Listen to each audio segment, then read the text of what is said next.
समोर sickle sale anaemia हे एक भूमिका नाट्य सादर करणार आहोत। सिकल सेल ॲनिमिया हा एक अनुवंशिक रक्तविकार आजार आहे। हा आजार जास्त प्रमाणात ग्रामीण भागात आणि आदिवासी भागात आढळून येतो।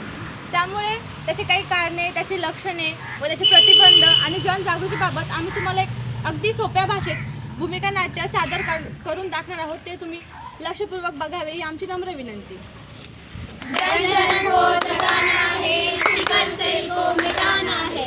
जन जन को जगाना है, सिकल सेल को मिटाना है। जन जन को जगाना है, सिकल सेल को मिटाना है।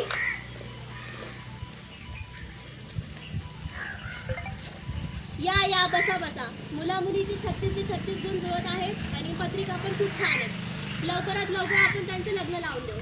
अभिनंदन अभिनंदन अभिनंदन।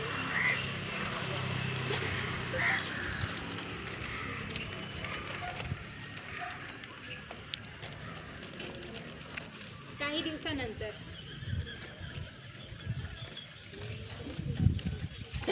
मंगलम भगवान विष्णू मंगलम गरुडध्वज मंगलम कुंडलिकाक्ष मंगलाय तनोहरी शुभ मंगल सावधान। लग्नानंतर हॅलो बेटा, कशी आहेस तू? अगं आई, मला 2-3 दिवसापासून चक्कर येते, मळमळ होते आणि थकवा जाणवतोय, कंबर दुखते, पाठ दुखते। बेटा मी एकदा डॉक्टरांना दाखवून घेते, कधी तू आई होणार आहे। हो ठीक आहे आई, ठेवू फोन? हो।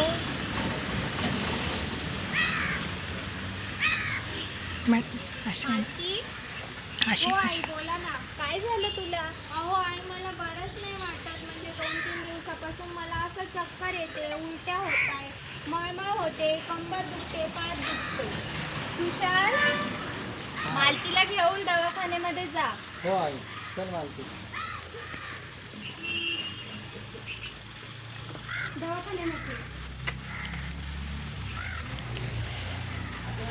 हो या ना। काय झालं?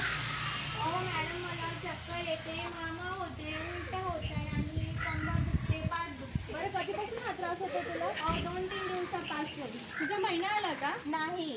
बरं, मी तुला काही प्रेग्नेन्सीच्या चाचण्या लिहून देते, तेवढं करशील आणि मला दाखवशील। हो ठीक आहे।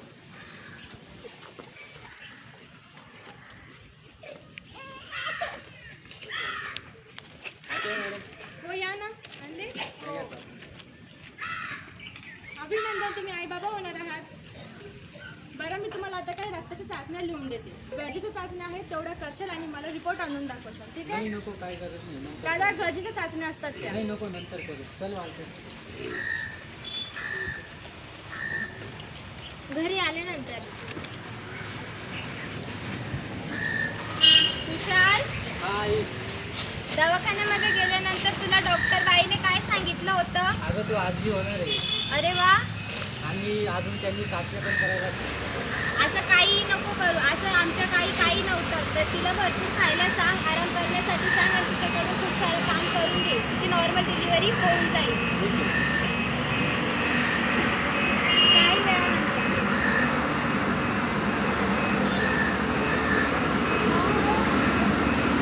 झालं? आपल्याला आवाज चाचण्या करायला नको, काय गरज नाही, नंतर करू आपण। नाही नको, काय गरज नाही। काही वर्षानंतर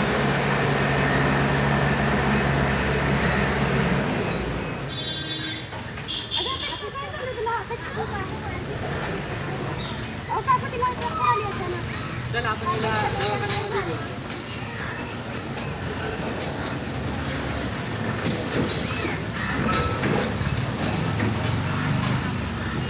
काय झालं हिला? ती खेळता चक्कर येऊन पडली। बरं, कधीपासून होते तिला असं त्रास? पहिल्यांदाच झाला। हो का? मी तुम्हाला काही चाचण्या लिहून देते, तिला आराम करायला सांगा आणि लवकर मला रिपोर्ट आणून दाखवा, ठीक आहे सर?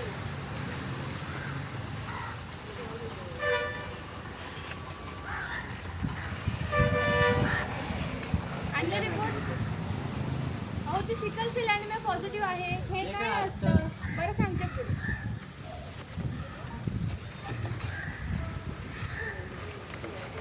आपण सगळ्यांनी बघितलं. या पथनाट्यातून तुम्हाला काय समजलं? एक छोटीशी कथा होती की लग्न जुळवलं, लग्नात गुण बघितले, पत्रिका बघितली, पण जे महत्त्वाचं होतं की ज्या रक्त चाचण्या लग्नाच्या अगोदर करायला हव्या होत्या त्या यांनी केल्याच नाही.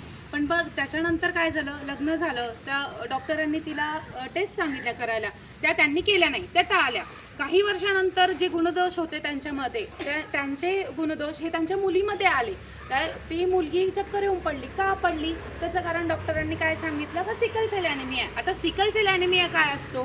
तर सिकल सेल ॲनिमिया हा अनुवांशिक रक्ताचा आजार आहे. याच्यामध्ये काय असतं की आपली जी लाल रक्तपेशी असते तिचा साधारण आकार असा असतो, पण जेव्हा सिकल सेल ॲनिमिया होतो तेव्हा त्या रक्तपेशीचा आकार असा असतो. रक्तपेशीचं काम काय असतं? ही ऑक्सिजन कॅरी करण्याचं काम करते, पण जर अशी असेल तर ही ऑक्सिजन धरून ठेवेल का? ही नाही करू शकत. तर याच्यामुळे काय होतं, शरीरामध्ये ऑक्सिजनचा पुरवठा कमी होतो. जिकडे आपल्या अवयवांना गरज आहे तिथे तो रक्त पुरवठा व्यवस्थितपणे होत नाही. म्हणून या व्यक्तीला कंटिन्यू थकवा येतो, अशक्तपणा येतो आणि त्याच्यानंतर त्यांना रक्तक्षय पण होण्याची खूप जास्त संभाव्यता असते. तर याचं कारण काय आहे ते आपण बघूया आता.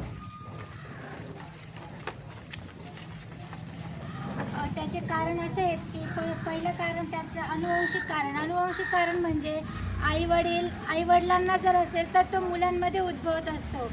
आणि त्याच्यानंतर दुसरं कारण त्याचं असं आहे का हिमोग्लोबिन जनुकातील बदल म्हणजे हिमोग्लोबिन ए ऐवजी हिमोग्लोबिन एस तयार होतो. त्याच्यामुळे पण सिकल सेल ॲनिमिया हा आजार होत असतो. त्याच्यानंतर ॲटोसोमल रिसेसिव्ह हा आजार, याच्यामध्ये जर आई आणि वडील दोघेही पॉझिटिव्ह सिकल सेल ॲनिमिया असेल तर तो मुलांना हा होऊच शकतो. त्याच्यानंतर कुटुंबातील इतिहास म्हणजे पिढ्या हा आजार पुढे जात असतो. त्याच्यामुळे त्या पिढ्यांमध्ये मुलांना त्यांच्या आईवडिलांना सगळ्यांनाच हा आजार त्याच्यामध्ये दिसून येतो. सिकल सेल ॲनिमिया त्याचे चिन्ह आणि लक्षणे काय दिसून येतात? तर पहिले थकवा, डोळ्यांचा विकार, पाठदुखी, रक्ताची कमतरता, पायाला सूज येणे, कंबरदुखी, कावीळ. तर त्यात थकवा, कारण की आपल्या शरीरातलं हिमोग्लोबिन आहे त्याचं प्रमाण पूर्णपणे नष्ट होतं, त्यामुळे आपल्याला थकवा जाणवतो. डोळ्याचा विकार, ज्या पण आपल्या डोळ्याच्या रक्तवाहिनी त्यामध्ये अडथळा येतो आणि आपल्याला दृष्टीचा परिणाम दिसून येत असतो. पाठदुखी, कंबरदुखी त्याचं कॉमन म्हणजे फायनल सिम्पटम्स आहे ते पण आपल्याला तिथं दिसून येतात. कावीळ, जे पण आपलं लाल रक्तपेशी आहे ते लवकर नष्ट होते, त्यामुळे आपले डोळे आणि आपले नखं, हातपाय ते पिवळे पडायला सुरुवात होते. आणि रक्ताची कमतरता, जे पण म्हणजे आपलं हिमोग्लोबिन आहे ते म्हणजे रेड ब्लड ते नष्ट होते, त्यामुळे आपल्याला रक्ताची कमतरता पण तिथं दिसून येत असते.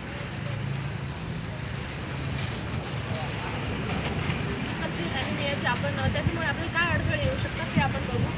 छातीदुखी, सिकल सेल ॲनिमियामुळे काय होते, छातीमध्ये दुखते, श्वास घेण्यासाठी त्रास होतो, त्याच्यानंतर हातापायांना सूज येते, शरीरामध्ये पाण्याचं प्रमाण कमी असलं, पुरेसे रक्तपुरवठा झाला नाही तर त्याच्यामुळे काय होतं, हातापायांना सूज येते.